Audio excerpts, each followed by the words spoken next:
So I'm doing a painting challenge for the month of July. I couldn't find any prompt lists I liked, so I made one up. I'll be using this list, and I'm sure you can tell that it's Pokémon themed. But I love July, and I love summer weather. I associate July with the beach, and what do you do at the beach?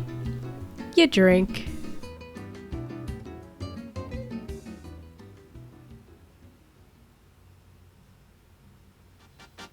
Before I even transfer the sketch, I had a dilemma.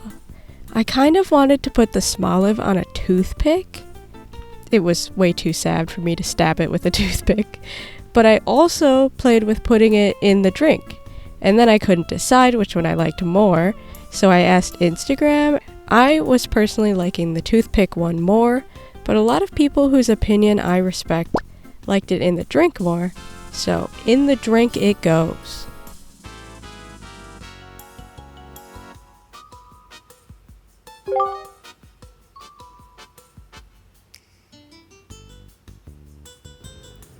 Okay, this is off topic, but something happened while I'm recording this.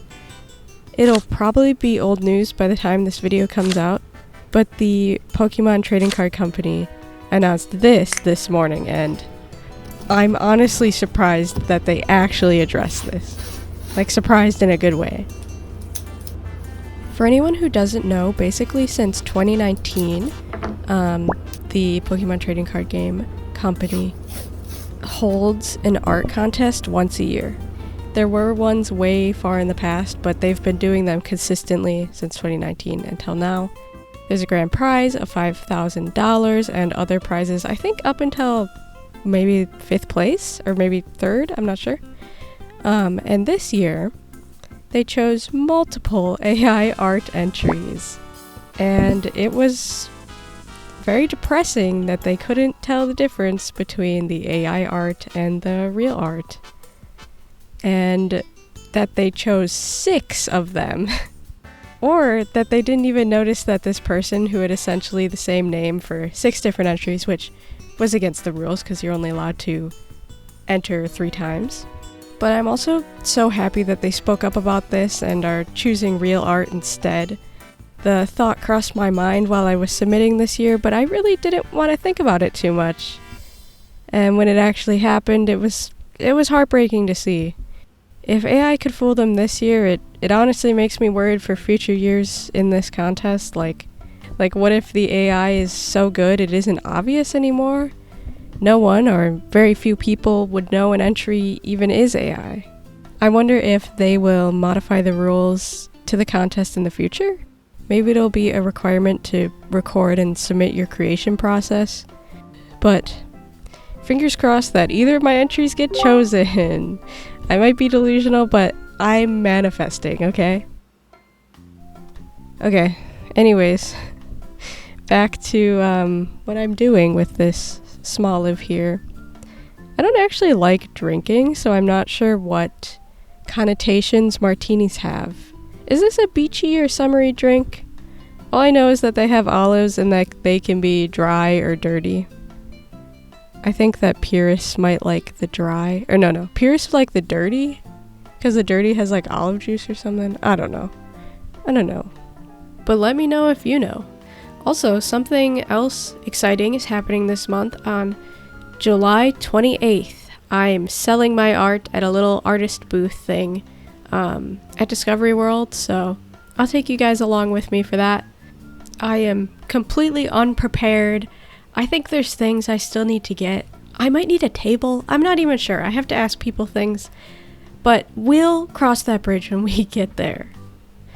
But this painting is almost done, so here's the reveal.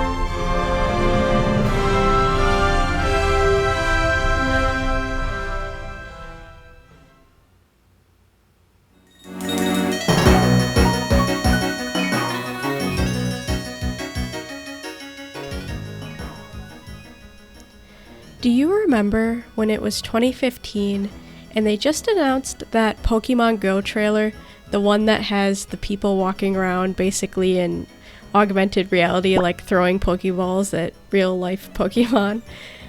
When that came out, I was like 16 and I was so excited about it. It was so magical to me.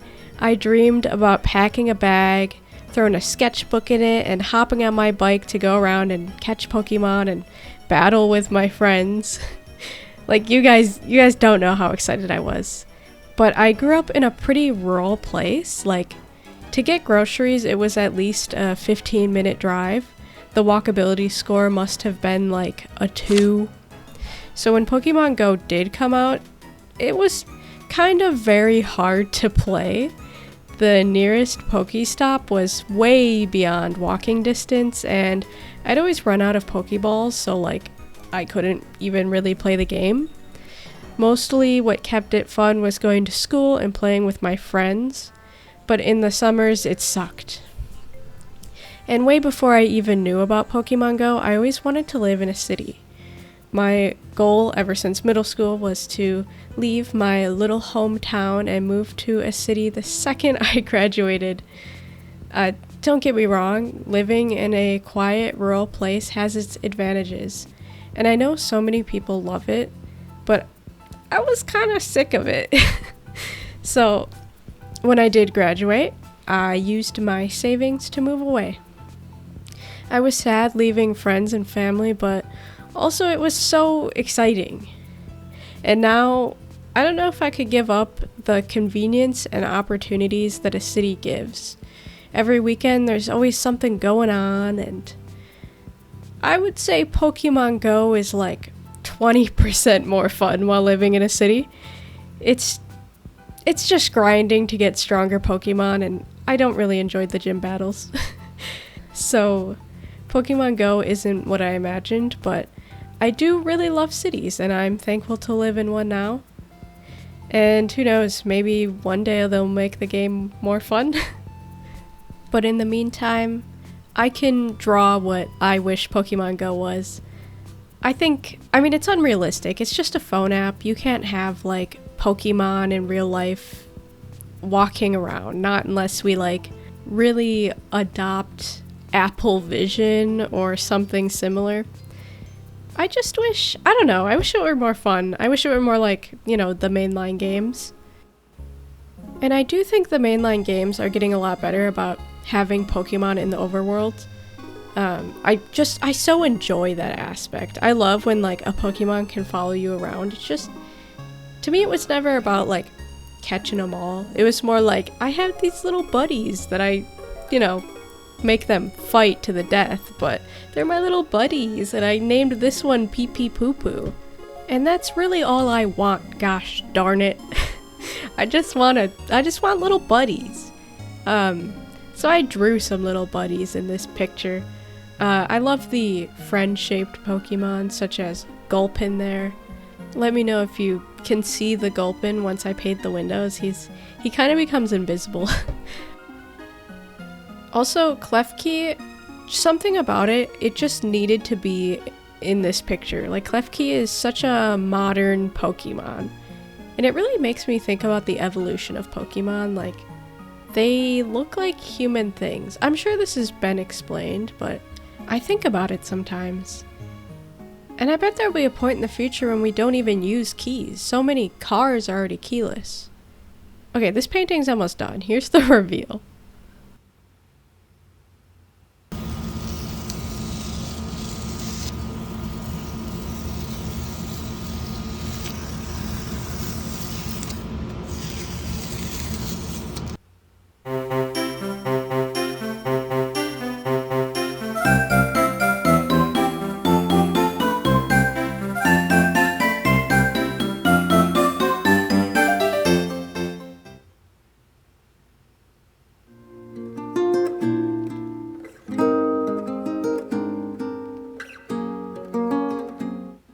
Okay, day 3.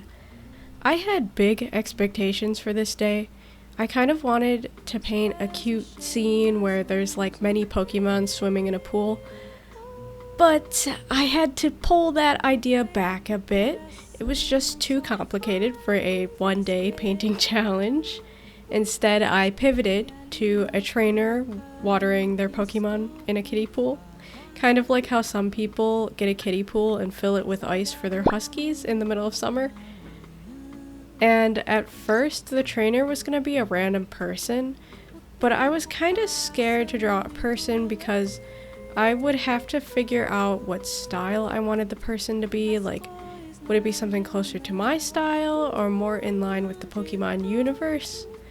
But then I realized it would be so much easier to just draw an existing Pokemon character. So I knew I needed to choose a water trainer, and I was thinking of gym leaders, and the first one I thought of was Nessa, because she's so cool. But I skipped that generation, so I don't really know anything about her, and I could look it up, but and then I was like, maybe I'll just look at different gym leaders, and I landed on Misty. And I wanted to give her a big water type, so I went with Gyarados. It's kind of funny though, Gyarados seems to always have its mouth open. Like, literally, I couldn't even find art with its mouth closed. So, it's enjoying itself, but its mouth is just wide open. Also, I completely forgot that Misty is a water gym leader. She's not like overtly water themed, like other gym leaders are. And for a big portion of the anime, she's carrying around a fairy type. But we love a girl who has nuance. You don't need to make your whole personality the thing that you like. Anyways, as you can see, I'm painting her skin tone right now. Skin tones, I think in any medium, are really hard to get right. It's just so easy to go overboard and make them look orange or like just way too dark. For watercolor, if you're trying to do skin tones, I would suggest water down the color you're using like a lot.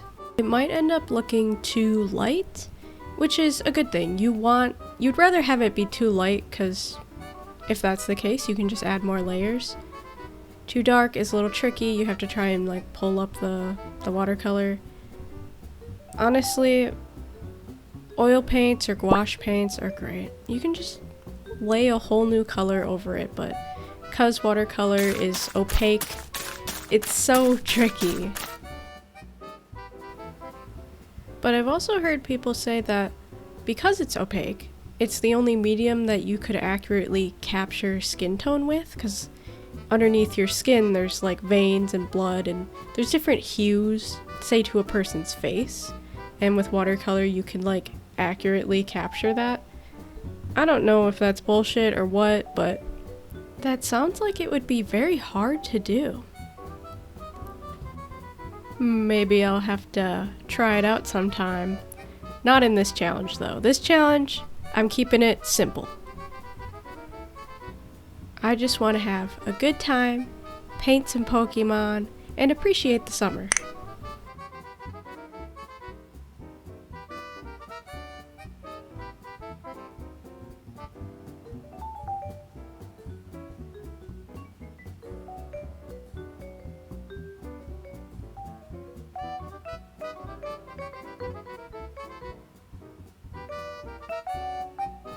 But I'm almost done with this painting, so let's do the reveal.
hello. Can you tell that I like Gengar? Gengar was my favorite Pokemon for a while. I have a new one now, but you'll find out about that guy later. But Gengar is just such a creepy little weirdo, and I love Ghastly too, so I put both of them into a painting.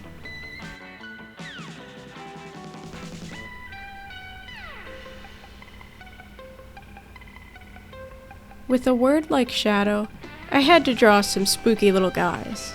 I wanted the shadow to emphasize them, so I did a dramatic diagonal shadow cutting the canvas in half. For most of these paintings, I haven't done a color test, and just kind of winged it, but for this one I wanted to get this specific vibe. I wanted bright blues and pinks, so to get a better idea I did a digital mock-up of the colors, so I'll be trying to replicate this. And I decided these watercolors were the closest to the digital version, but I really wanted his eyes to pop, so I used this watercolor from my Bianyo palette.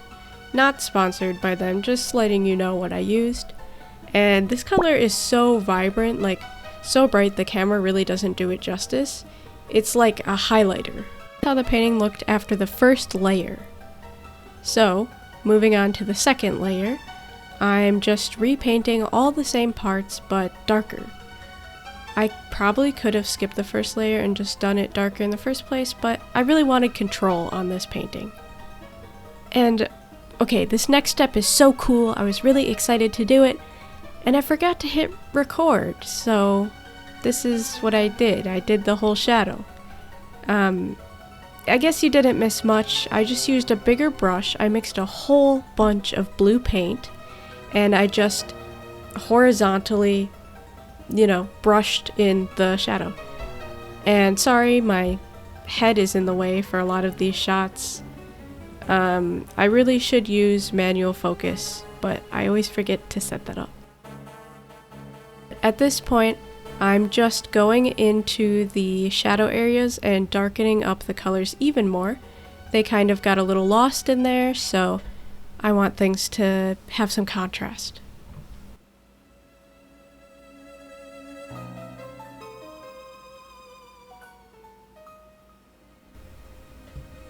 Also, don't look too closely at Gengar's eyes. I used masking fluid to cover them up, and they look really scary. But don't worry, I'm removing it right now.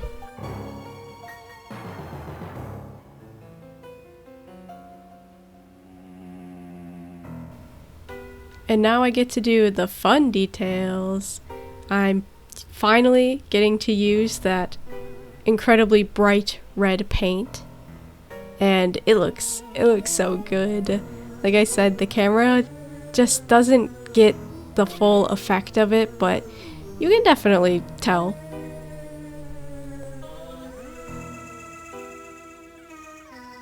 And now we're moving on to the best part, in my opinion, where it all comes together, the colored pencils. Also, I just realized it's day 4, which means it's the 4th of July. Happy America Day if you're American. I didn't really celebrate, but at night I went for a walk and watched some fireworks that people were setting off. I also appreciated the America RGBs that all of the buildings have on, which was all very fun. But let's get to the reveal of this painting.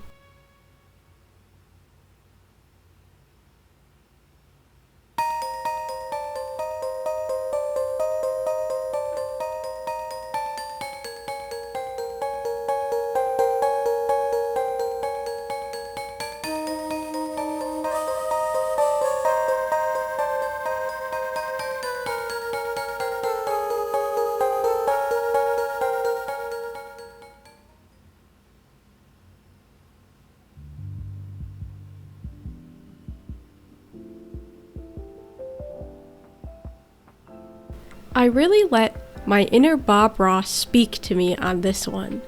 I didn't plan the colors ahead of time, I just kind of chose ones that I knew would look good. Also, off topic, but I had to step away from this painting, and this is my anti-cat setup for when I need to leave a painting but I don't want to put everything away because it's exhausting to put stuff away and then take it back out. But I cover my water because Pepper will drink it, and I use my paint palette to cover the painting. I also sometimes put my brushes away because she loves to chew on them. But okay, back to the painting. I've returned, reset up my setup. So for this one, I'm doing wet on wet. I'm getting the sky wet first. And I'm just putting down some blue. I'm trying to make it darker at the top because, fun fact, the atmosphere is more dense at the top, so it looks more blue. And once you get to the ground, it almost looks white. So I'm trying to replicate that. And I want to really keep building up that atmospheric perspective, so I've mixed a kind of greenish blue for the mountains to imply that the atmosphere is affecting the mountains in the distance. Generally, when things are really far away, they're just a little bit more blue. I'm also wanting to get some clouds here, so I have my brush that's very wet, and I'm dabbing it on the paper. I'm hoping that it'll make kind of a bloom effect. It works to a varying degree, and I do kind of end up just smoothing it out anyways. But working on the middle ground and foreground, I'm putting yellow down because I want it to be sunny. And again, this is wet on wet. Even the mountain is still kind of wet, so I'm just touching in some yellow. And then I'm going in with green, and this is a bluish green, and it's pretty watered down for the mid-ground. And then I'm going in with a more pigmented green for the foreground, just trying to fill in those spaces. And it's okay if I skip spots. It adds a nice effect. It kind of looks like sun-dappled grass. And then I'm adding in details like trees and just kind of little blobs of darker color in various places, including the mountains. And at this point, the painting's pretty wet, so while I wait for it to dry, guys, I play Neopets.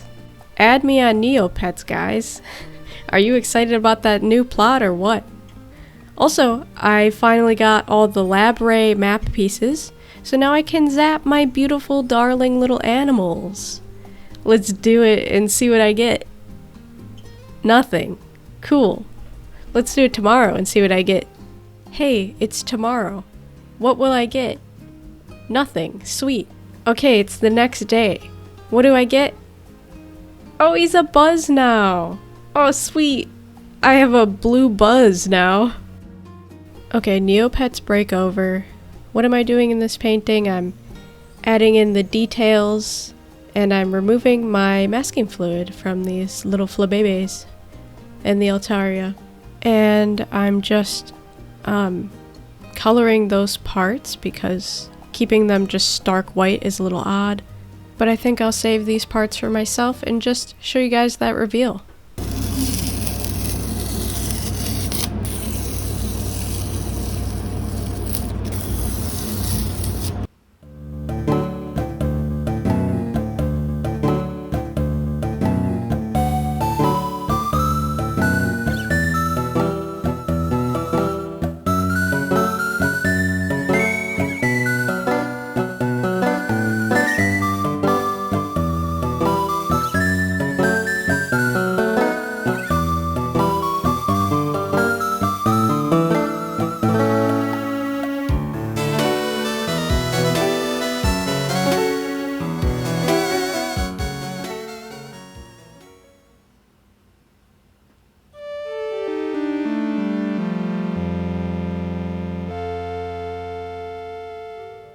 Okay, let's go. Statue.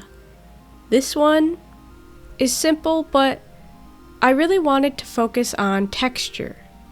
I wanted this Golork statue to look weathered. It's been through every season, but still standing tall. I like to imagine this was a particularly courageous Golork that, like, died saving people, Sorry, I mean fainted. But Golorks are so noble, they seemed like a prime candidate to make into a statue. I also added some P-doves to give a sense of scale, and really, what's a statue without some bird poop on it? For the main part of the statue, I wanted to work wet on wet again, so that I can mix lots of colors into this statue. Something about real life is nothing is really like one color. I like to get that like nuance and I don't know, that look of many colors. I think it has a name, I forgot what it's called. Painting this was strangely kind of meditative. It was just fun to push around the paints and watch it flow where it goes. And again, that uneven look is, in my opinion, it adds texture. And like randomness.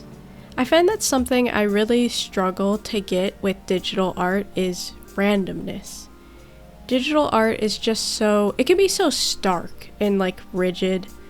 And sometimes it's good because you can like lean into that, but it's just so hard trying to replicate that like handmade feeling with digital art.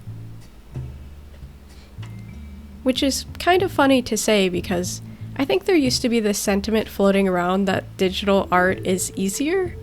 I mean, maybe it is now with generative AI, but no, I don't think digital art is easier. I think your skills really do transfer from traditional to digital and vice versa.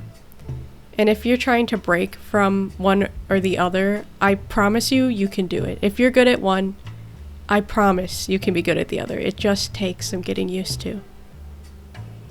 I know that I've been there, and I know it is a struggle. Alright, anyways, about this painting, I'm trying to add random little spots of darkness. And I've already added lots of shadows and trying to build up some contrast. Also, guys, on this day, I took a walk at night for one specific reason. So behind Discovery World, there is this walkway that goes out into the water. And surrounding the walkway, there are rocks to break up the water. And on the walkway, there's also a bunch of lights. And the lights attract bugs. And the bugs are prime real estate for spiders. There are just pits of spiders. Like, I've never seen so many spiders in one place. I'm not scared of spiders, but it's kind of disturbing to see them all like that. Also, Summerfest is happening right in that area, so I enjoyed a free concert or two.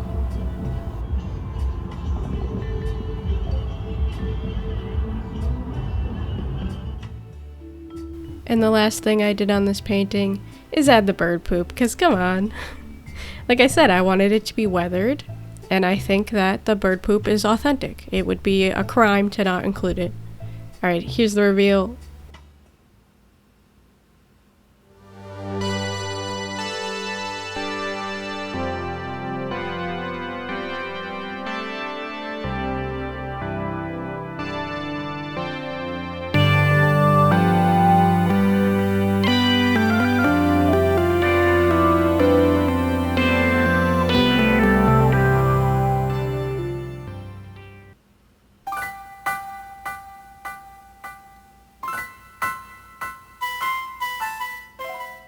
Last day of the week, and I had to draw a witchy room with wood furniture and strange little trinkets and candles, of course. It's just my favorite genre of room. I've drawn many other rooms like it, and I did one for class once. I said to my teacher it's my bread and butter. She was very confused by what I meant, but I meant it.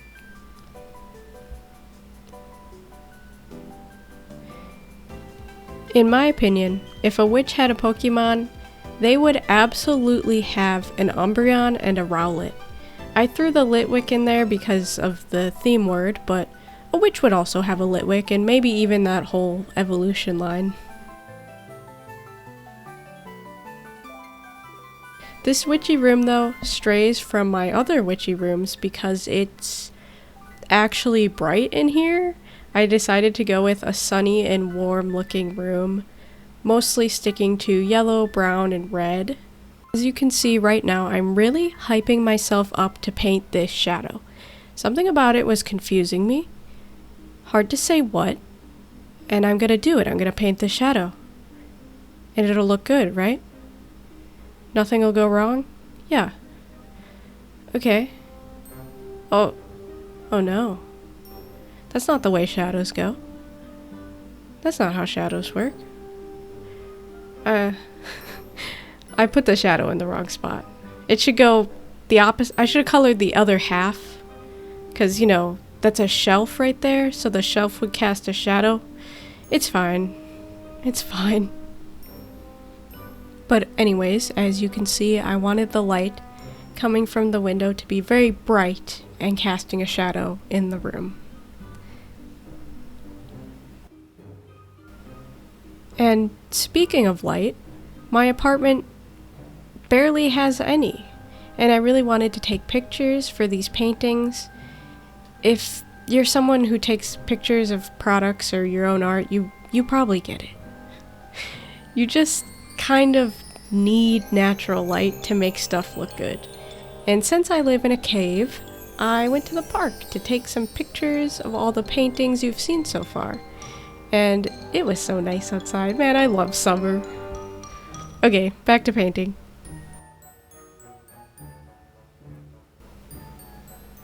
I don't think I was using much technique in this painting. It's really just wet on dry, adding in details, slowly building from lighter paint to darker paint. As you can see here, I'm starting to paint in like dark browns.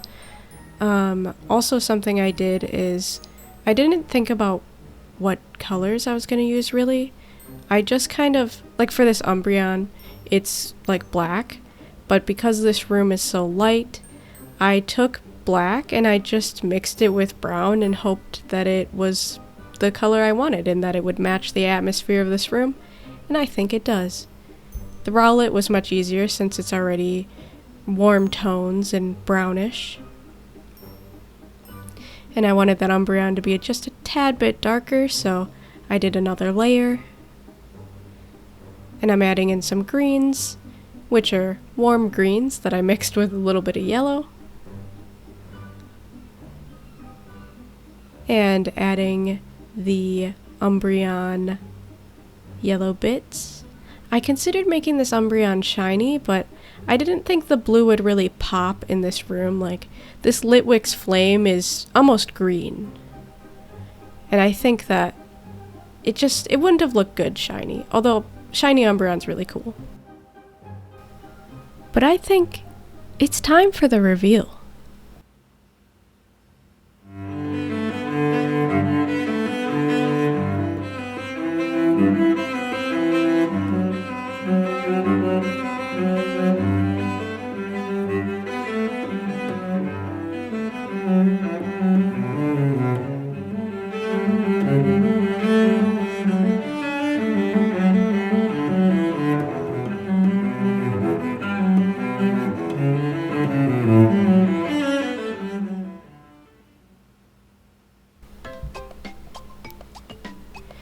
Thank you so much for staying until the end. I hope you drew along with me, or even if you just had me on in the background while you did other things. I love that. Thank you. Thank you so much. And let me know which painting was your favorite. Consider subscribing and liking this video. Also follow me on Instagram. I post behind the scene things on my story.